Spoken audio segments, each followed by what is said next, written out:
Hello, hello, I'm Tanya Dalton, and this is another episode of Tanya TV.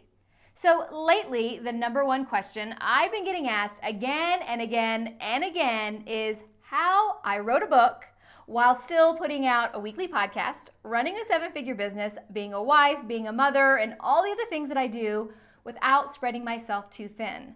So did I magically come up with a 25th hour in my day, or did I use some sort of magic to get it done? I really didn't. Here's the thing. People tell me all the time they don't have enough time, but really, we just need to prioritize. If writing a book or starting a business or whatever it is you dream of doing is a priority, we need to prioritize it. So I thought what I would do for you today is share with you 5 tips on how you can find an extra hour in your day.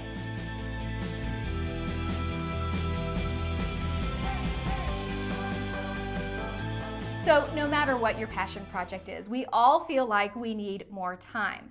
So it's not just going to magically appear, we have to carve that out for ourselves. So here are my 5 tips for giving you that extra hour so you can pursue that passion project. Tip number 1 is find a time that really works for you. So this is a time with no interruptions where maybe the rest of the family is asleep. For me, it was in the morning. So in the mornings, I would get up and I'd have on my writing gear, pajama pants, and a tank top. In the winter months, probably a robe. But you gotta let go of it being Pinterest worthy. We have these ideas in our head of what our goal looks like, what our ideal office looks like, what our podcasting space looks like, what our writing space looks like. Whatever it is, we have this vision in our head of what it has to look like before we can start. And I'm here to tell you, it can be as simple as your couch. That's where I wrote every single chapter, I think almost, of the entire book is right here on my couch. I would light a fire, and then I would sit on the couch and I would get to work. And that was my work to really focus. For you, this time where you're uninterrupted could be lunch hour. Now, I wouldn't do your lunch hour every single day, maybe 3 times a week. Or it could be right after your workout. If there's a coffee shop next to your gym, that's an ideal space to stop and do a little bit of work. What matters is that this is time that is uninterrupted and is focused on you and your projects. Tip number 2, say no to temptations before they even start. And I think that is the trick here, is to say no and not even give them a chance to rear their ugly head, because then it becomes difficult to say no. When something is really tempting, it's hard to say no. But if you can cut it off before it even starts, that makes it so much easier. So for example, for me, I said no new TV shows while I was writing the book. Not a single new TV show. There were a lot of really good ones that were tempting to want to start, but I knew I would want to binge them. And if I'm binging TV shows, I'm not making time for my book. So think about what are the temptations you have in your life that draw you into that rabbit hole. Is it scrolling through Amazon? If so, find a way for someone else to place the orders on Amazon. Maybe it's checking email every 15 minutes, or perhaps it's scrolling through Facebook. So maybe remove the Facebook app from your phone, or set the timer for times that you can check your email.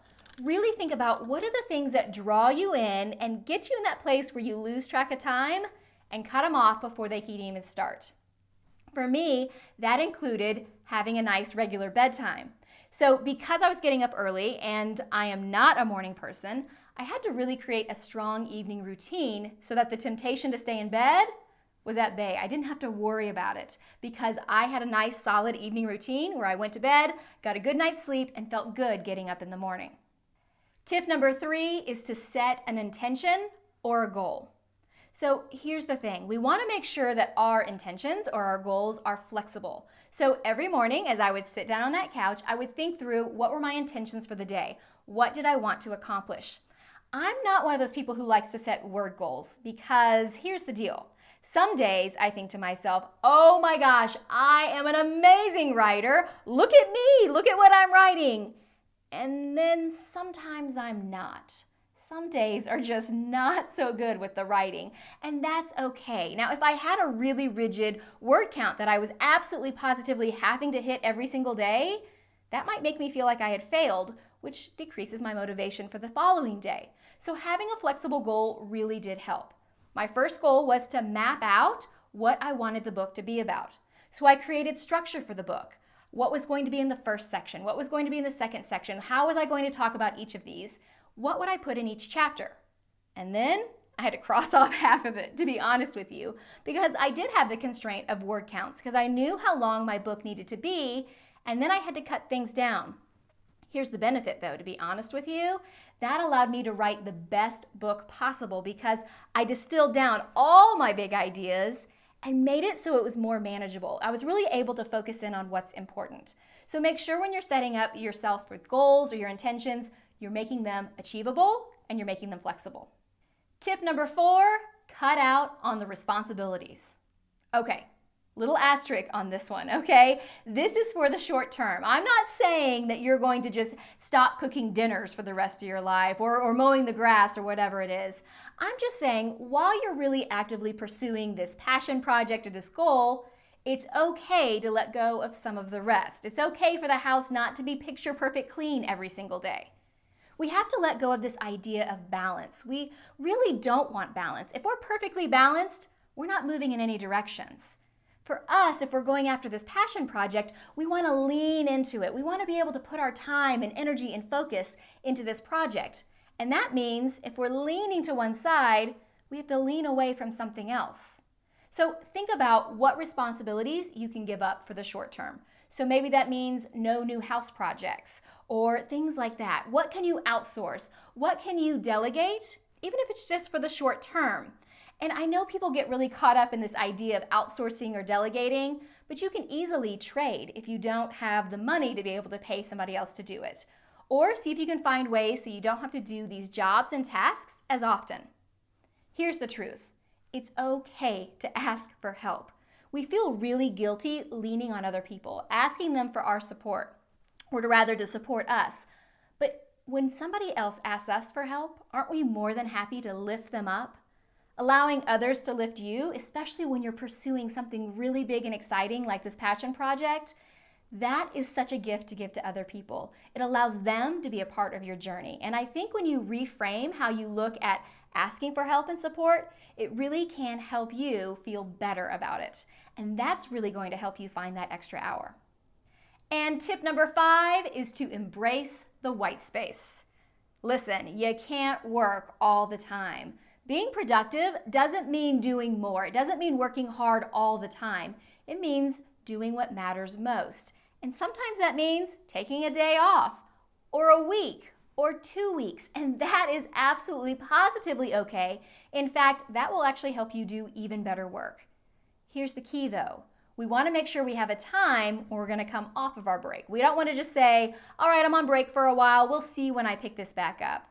For me, I took a week off between each section of the book. So there are 4 sections of the book.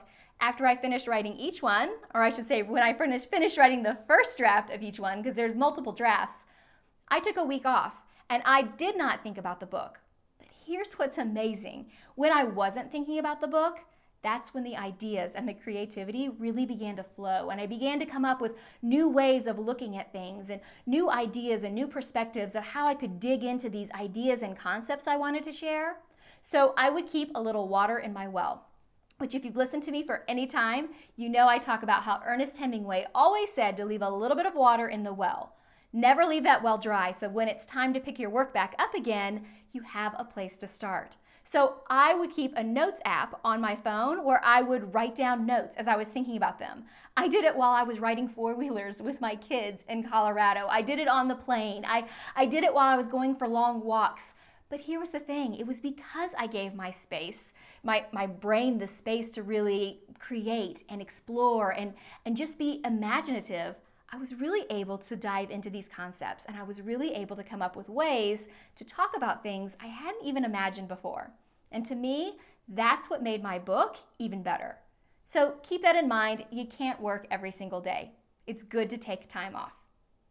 So let me ask you a question. I would love for you to comment below, what passion project or goal will you go after with an extra hour in your day?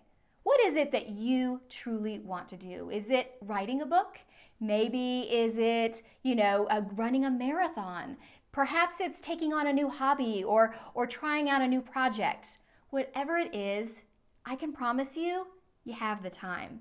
We just have to treat that priority like it's a priority, because that's exactly how I wrote this book, by carving out 1 hour at a time, bit by bit by little tiny piece. Word by word, I wrote an entire book. And if I can write a book, you can do it.